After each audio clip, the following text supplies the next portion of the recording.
لبيك اللهم لبيك لبيك لا شريك لك لبيك إن الحمد والنعمة لك ওয়ালাইকুম রহমতুল্লাহি ওয়াবারাকাতুহু। বাংলার বুকে বাংলা ভাষায় যিনি আমাদের আকাবির মুজাদ্দিদুজ্জামান আবু বকর সিদ্দিক রহমাতুল্লাহ আলাইহি ফুরফুরাবি, আমাদের যিনি আকাবির মুজাদ্দিদুজ্জামান আবু বকর সিদ্দিক রহমাতুল্লাহ আলাইহির 2025 সাল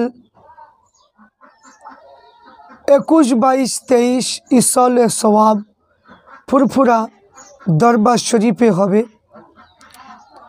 আর কিছুদিনের মধ্যেই ইনশাল্লাহ সেই ইসলে সওয়াব শুরু হবে। তো মুজাদ্দিদুজ্জামান আবু বকর সিদ্দিক রহমাতুল্লাহ আলাইহি এই ইসলে সওয়াবটা করেছেন, তিনি সেই দিন ইন্তেকাল হয়েছে তা নয়, সেদিন ইন্তেকাল নয়, তিনি করেছেন এই ইসলে সওয়াবের সমস্ত মুর্দাদের জন্য, মানে তিনি দুয়ার মাহফিল করেছেন এই 21, 22, 23 ইসলে সওয়াব প্রত্যেক বছরই। তো এই ইসলে সওয়াবটা 250 বাতাসা দিয়ে প্রথম শুরু করেছিলেন। তো ইনশাল্লাহ এখন লক্ষ লক্ষ মানুষের সমাগম হয়। তো মুজাদ্দিদুজ্জামান বাংলার জমিনে বাংলা ভাষা মানুষের এখন আকাবির, বাংলা ভাষা প্রত্যেক মানুষকে বাংলা পীর মুজাদ্দিদুজ্জামানকে মানা দরকার বা মানতে হবে, এটা আমি নিজে মনে আশা করছি। বাংলা পীর মুজাদ্দিদুজ্জামান তিনি যেমন তেমন আলেম ছিলেন না, তিনি একদিকে যেমন মুজাদ্দিদ ছিলেন, তিনার শিক্ষা দীক্ষার দিকটাও তেমনই মানে কি এত সুন্দর ছিল। তাই মুজাদ্দিদুজ্জামানের ইসলে সওয়াব, এই ইসলে সওয়াবের জন্য মুজাদ্দিদুজ্জামানের একটু জীবনী নিয়ে আলোচনা করব। প্রত্যেককে ভিডিওটা দেখুন এবং লাইক শেয়ার করুন। মুজাদ্দিদুজ্জামান যখন ইসলে সওয়াব করেছিলেন, এই ইসলে সওয়াবে দেখবেন ফুরফুরা শরীফে 3-4 চালা ঘর আছে, সে 6টা মানে কি খুঁটি আছে, থাম্বা আছে। তো যখন ওয়াজ করা হয়েছিল, আল্লামা রুহুল আমিন বসিরহাটি রহমাতুল্লাহ আলাইহি ওয়াজ করছিলেন, সেই সময় আল্লাহ নবী এবং সাহাবাই কিরামদেরকে নিয়ে হাজির হয়েছিলেন। এই জন্য সেই জায়গাটার নাম হচ্ছে বাগে জান্নাত বলে লিখেছেন।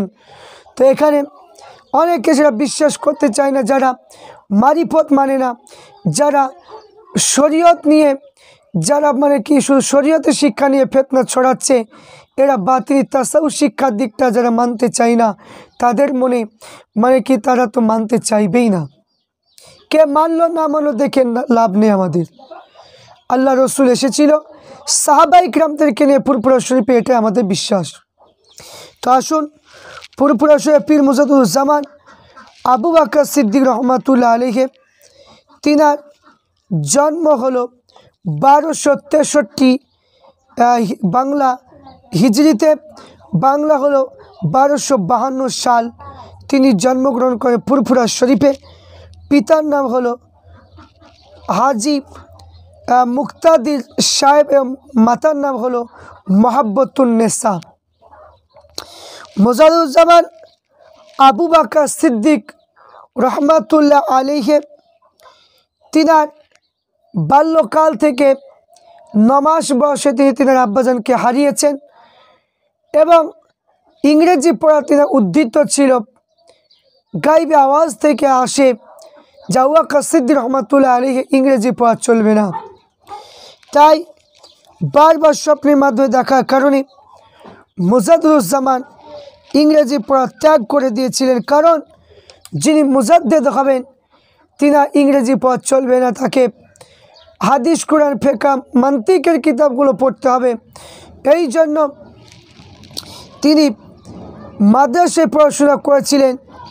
মাদ্রাসায় পড়াশোনা করার পরে মুজাদ্দিদুজ্জামান ইলম অর্জন করার পরে তিনি চলে গেলেন কোথায়? মক্কা মদিনা শরীফে। মক্কা মদিনা শরীফে যা গেলেন, এমন সময় মক্কা ও মদিনা শরীফে যাওয়ার পরে মুজাদ্দিদুজ্জামান আবু বকর সিদ্দিক রহমাতুল্লাহ আলাইহি তিনি যখন চলে গেলেন 18-19 বছর বয়সে বা 20-23 বছর বয়সে মুজাদুজ্জামান যখন চলে গেলেন মক্কা মদিনায় গমন করলেন আল্লাহ রসুলের মুজারে মুহাদ্দিস সৈয়দ আমির রেদওয়ান কর্তৃত্ব 40টা হাদিসের কিতাব সনদ লাভ করেছিলেন। তাই আল্লামা হিন্দ রুহুল আমিন বশির রহমাতুল্লাহ আলাইহি তার বিস্তৃত জীবনী কিতাবে 40টা হাদিসের কিতাবের নাম উল্লেখ করেছেন যে 40টা হাদিসে সনদ মানে কি আপনার লাভ করেছিলেন। সনদ মানে হচ্ছে আমার পিতা তার পিতা তার পিতা তার পিতা, একে সনদ বলা হয়। তো 40টা হাদিসে যদি আনুমানিক 5000 করে যদি ধরা হয় 40-5 তাহলে কত হাজার হাদিসের হাফেজ মানে কি ছিলেন, তাহলে এবার চিন্তা করুন কত জ্ঞান মুজাদুজ্জামানের ছিলেন। তো মুজাদুজ্জামান দাদা হুজুর পীর কেবলা রহমাতুল্লাহ আলাইহি তিনি এত বড় আলেম হওয়া পরে তিনি ফাতি আলী ওয়াইসি রহমাতুল্লাহ আলাইহি মানিকতলা জমিনে যিনি শুয়ে আছেন ফাতি আলী ওয়াইসি রহমাতুল্লাহ আলাইহি তিনার হাতে বায়াত হলেন। 4 তরিকার বায়াত হয়ে তিনি ইলমে এদিকে লাদুনি অর্জন করলেন এবং তাসাউফ শিক্ষা করার জন্য বা তিনি শিক্ষা নিলেন। তো মুজাদুজ্জামান তিনি এত বড় আলেম হয়ে তিনি তাসাউফ শিক্ষা গ্রহণ করলেন। আর এখনকার যে সমস্ত আলেম ভণ্ড আলেম বেরিয়েছে দুনিয়াদারি আলেম, এরা তাসাউফ শিক্ষাটা বিশ্বাস করে না। মারিফতের মানে কি যে মারিফত হাকিকত তরিকত যে শরীয়ত 4টি পদ্ধতি আছে, এরা শরীয়তের শিক্ষা নিয়ে এই 3টি তরিকা মানে কি তারা মানতে চাই না। এই জন্য এরা বাতিলের দিকটা না পাওয়ার কারণে এরা ফিতনা ছড়াচ্ছে। এদেরকে আলেম বলা যাবে না, কারণ ইলমে জাহির ইলমে বাতিন অর্জন না করা পর্যন্ত সে কখনো আলেম নয়। আমাদের চোখে আলেম হতে পারে, নবীর চোখে সে আলেম নয়, কিন্তু এখানে কোরআন অনুযায়ী সে আলেম হতে পারে না। কারণ এরা দুনিয়াদারি, এরা ফিতনা ফাসাদ তৈরি করছে, কখনো নবীর সামনে বিয়াদবি করছে, সাহাবাদের সামনে বিয়াদবি করছে, ওলিদের সামনে বিয়াদবি করছে। এই সমস্ত মূর্খ জাহেল আলে হাদিস লামাযাবি এরা কখনো আলেম হতে পারে না।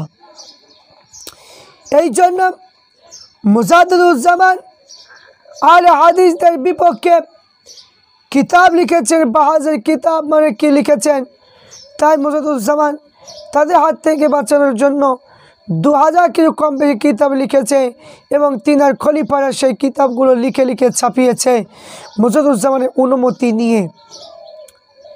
মুজাদুজ্জামান আবু বকর সিদ্দিক রহমাতুল্লাহ আলাইহি তিনি এত বড় আলেম ছিলেন যার কোনো তুলনা হয় না। সেই মুজাদুজ্জামান আবু বকর সিদ্দিক রহমাতুল্লাহ আলাইহি তিনাকে নিয়ে এক শ্রেণীর কিছু মানুষ তারা মুজাদুজ্জামানকে মানতে চায় না। কে মানলো না মানলো এতে মুজাদুজ্জামান হুজুরের কোনো যায় আসে না, কারণ তিনি আল্লাহর ওলি, আল্লাহ রসুলকে খুশি করেছেন, নবীর সঙ্গে দিদার করেছেন। ফুরফুরা শরীফে আল্লাহ নবী সাহাবাকে নাম দেখে নিয়ে এসেছেন, এটা আমাদের বিশ্বাস, আমরা মানি, অন্তর দিয়ে মেনে যাব এবং তিনি হচ্ছে আমাদের মাসলাকের মানে আকাবির এবং আমরা সেই মতপথ অনুযায়ী ফুরফুরা নীতি অনুযায়ী চলব। কারণ মুজাদুজ্জামানের যে অবদান, তিনি যদি এই বাংলার জমিনে না আসতেন, বাংলার মানুষের মাথায় টুপি দেওয়া, মুখে দাড়ি রাখা, নামাজ কি জানতো না, তাই এইগুলো আমরা মাথায় টুপি পেয়েছি, মুখে দাড়ি রেখে জালসা মাহফিল যে সমস্ত আলেমগুলো করছে, যারা অস্বীকার করছে, এই সমস্ত আলেম দেখে বলবো যে এইগুলো হলো মুজাদুজ্জামানের অবদান। কারণ বাংলা এমন একটা পরিস্থিতি ছিল যে মানুষ মাথায় টুপি দেওয়া, মুখে দাঁড়িয়ে রাখা, 5 ওয়াক্ত নামাজ পাওয়া, কুরবানি করার ক্ষমতা ছিল না। তাই মুজাদুজ্জামান এসে সেইগুলোকে ত্যাগ করে দিয়ে দূরে সরিয়ে দিয়ে তিনি মানে কি প্রতিষ্ঠিত যুব সংস্কারক হিসাবে সব কিছু প্রতিষ্ঠা করেছেন। যারা মুজাদুজ্জামানকে অস্বীকার করবে এরা হলো জাহেল মূর্খ। কারণ মুজাদুজ্জামানের অবদানটা দেখতে হবে। আজ তোমার প্রতি কেউ আক্রমণ করে না, কেউ তোমার প্রতি বদ আচরণ করে না, এই জন্য তুমি সুখে আছো বলে তুমি মুজাদুজ্জামানের কেউ অস্বীকার করছো। আজ থেকে মুজাদুজ্জামান যে সময় এসেছিল সেই সময় বাংলা কিতাব লেখার মতো কেউ ছিল না, কিন্তু সেই সময় তাদের বেধর্মীদের সঙ্গে প্রতিবাদ করার মতো কেউ ছিল না, আহলে হাদিস মাযহাবীদের সঙ্গে প্রতিবাদ করার মতো কেউ ছিল না, সেই সময় মুজাদুজ্জামান ছিল। তাই এখানে যারা অবদানকে অস্বীকার করছেন, মুজাদুজ্জামানকে অস্বীকার করছেন, এরা হচ্ছে ধোঁকাবাজ, এরা মানুষের ইমানকে লুটানোর জন্য উঠে পড়ে লেগেছে।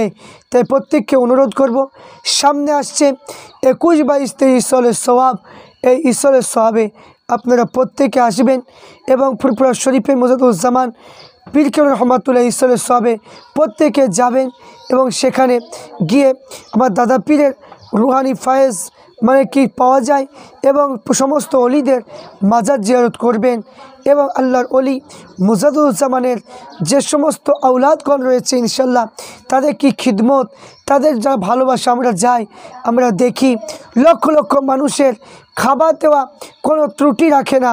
তাই এখানে দূরে থেকে ফুরফুরা কেউ চিনতে পারবে না। ফুরফুরা দেখতে গেলে ঈশ্বরের সওয়াবে যেতে হবে, যে মুজাদুজ্জামান শিরকের মধ্যে নয়, বেদাতের মধ্যে নয়, এইগুলো অটল তিনি মানতেন। এবং মুজাদুজ্জামান যে তিনার যে অবদান কি আমরা দেখতে পেয়েছি, ফুরফুরা শরীফে কোনো শিরক, কোনো বেদাত নেই, এটা মাথায় রাখবেন। ফুরফুরা শরীফ হলো হক সিলসিলা, ফুরফুরা শরীফে পীর হলো খাঁটি সুন্নি এবং আহলে সুন্নাত ওয়াল জামাতের পীর, এবং তিনি 4 তরিকার পীর ছিলেন, তিনি মুজাদ্দিদ ছিলেন এবং তিনি হলে হানাফি মাযহাবের মানুষ ছিলেন। তাই প্রত্যেককে বলবো, যারা ফুরফুরা শরীফকে মানেন না, যা ফুরফুরা শরীফ থেকে যা বেরিয়ে যাচ্ছে তারা গুমরা হয়ে যাচ্ছে। ফুরফুরা শরীফকে যদি ধরে রাখতে পারেন ইনশাল্লাহ মুজাদুজ্জামানের ওসিলা দিয়ে নবীর সঙ্গে দিদার আপনার হবে, নবীর সঙ্গে দিদার আপনি পাবেন। কিন্তু ফুরফুরা শরীফ পীরের পীরের কি যে সিলসিলা থেকে যে বেরিয়ে গিয়েছে সেই বাতিল হয়ে গিয়েছে। কিন্তু এখানে প্রত্যেক সাধারণ মানুষকে আবেদন করব, ফুরফুরা শরীফকে ভালোবাসুন, তাহলে আপনার ঈমান মজবুত হবে এবং নবীর সঙ্গে দিদার করার রাস্তাটা আপনারা পাবেন। আল্লাহ পাক রব্বুল আলামিন আমাদের প্রত্যেককে ঈশ্বরের সওয়াবে যাওয়া তৌফিক দান করেন। আল্লাহুম্মা আমিন।